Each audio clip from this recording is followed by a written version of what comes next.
ইরশাদ করতেন ওয়াইলুল লিকুল্লি হুমাযাতিন লুমাযা আল্লাযী জামা'a মালান ওয়া আদ্দাদা। আল্লাহ পাক রব্বুল আলামিন কোরআনুল কারীমের মধ্যে ইরশাদ করছেন দুর্ভোগ তাদের জন্য যারা নিন্দাকারী এবং যারা পিছনে গীবত করে, যারা পিছনে গীবত করে এবং যারা নিন্দা করে, যারা মানুষকে সরাসরি সামনে হিট করে, অপমান করে এবং পিছনে যারা মানুষের সমালোচনা করে, আল্লাহ তাআলা বলছেন তাদের জন্য ভয়াবহ শাস্তি, ওয়াইল নামক জাহান্নাম তাদের জন্য। আর তাদের জন্য হচ্ছে দুর্ভোগ যারা আল্লাযী জামা'a মালান ওয়া আদ্দাদা, আর যারা মাল জমা করে এবং বারবার সেটা গণনা করে।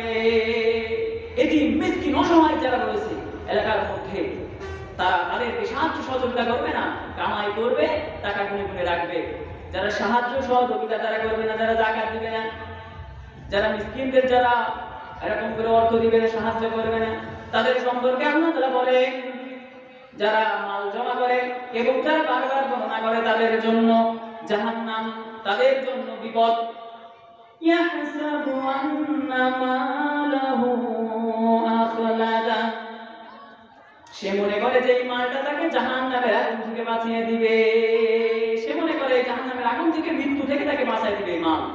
আল্লাহ পরে বলছেন কাল্লা লায়ুনবাযান্না ফিল হুতামা, আল্লাহ বলছেন কখনো নয়, অবশ্যই সে নিক্ষিপ্ত হবে হুতামা নামক জাহান্নামে। এই মাল তাকে বাঁচাইতে পারবে না, এই সম্পদ কোনো কিছু তাকে বাঁচাইতে পারবে না মৃত্যু থেকে, জাহান্নামের আগুন থেকে সে বাঁচতে পারবে না। যদি মানুষের সামনে পরনিন্দা করা হয়, পিছনে বিপদ করা হয় এবং মাল জমা করে করে মাল যারা গণনা করবে, অসহায় মিসকিনদের যারা দিবে না, তাদের জন্য আল্লাহ বলছেন তাদের জন্য জাহান্নাম। আল্লাহ তাআলা এবার বলছেন ওয়ামা আদরাকা মাল হুতামা, হে রাসূল আপনি কি জানেন সেই হুতামা নামক জাহান্নামটা কি, আপনি কি জানেন?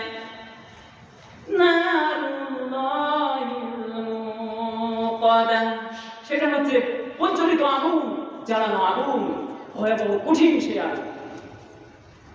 আল্লাতী তাত্তালি'উ আলাল আফঈদা, যা হৃৎপিণ্ড পর্যন্ত মানুষকে জ্বালিয়ে দিবে, শরীরের এক কর্নারে লাগবে, ভিতরে পুড়ে ছারখার হয়ে যাবে। নাউযুবিল্লাহ বলে। তাহলে আজকে থেকে আমরা ইরাদা কি করতে পারি যে আমরা মানুষের পরনিন্দা করব না, পরচর্চা করব না, গীবত করব না, শিকায়ত করব না, এবং আমরা যারা ধর্ণাঢ্য রয়েছি, আমরা যারা ধনী রয়েছি, আমরা মাল জমা করে করে গণনা করব না, অসহায় এতিম যারা রয়েছে এলাকার মধ্যে তাদেরকে আমরা দিব ইনশাআল্লাহ বলেন। তাদের মধ্যে সেই জামানার আলেমদের মধ্যে এই ধরনের কোনো অবস্থা ছিল না আমাদের যে অবস্থা।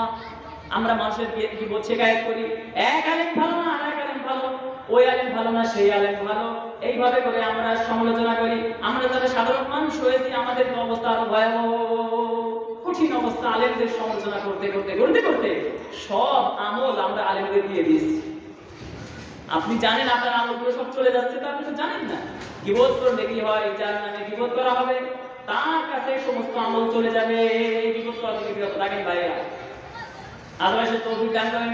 আহমদ ইবনে হাম্বল রাহিমাহুল্লাহ এবার যখন রওনা করলেন, রওনা করে দেখলেন দূরে একটা টিম টিম করে আলো জ্বলে, তিনি সামনে অগ্রসর হলেন।